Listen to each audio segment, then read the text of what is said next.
আসসালামু আলাইকুম সুপ্রিয় দেশবাসী।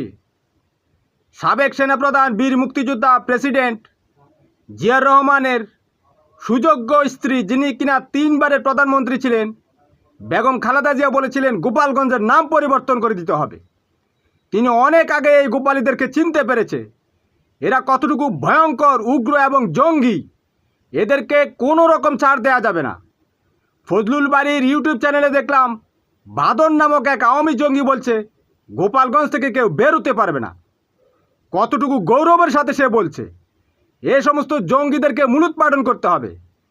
সেই ভিডিওর নিচে কমেন্ট করে বলতেছে যে গোপালগঞ্জ থেকে যাতে কেউ ফিরে আসতে না পারে। কেউ কমেন্ট করতেছে পা কেটে ফেলতে হবে। অর্থাৎ এদের সমর্থকরা আরও বড় জঙ্গি।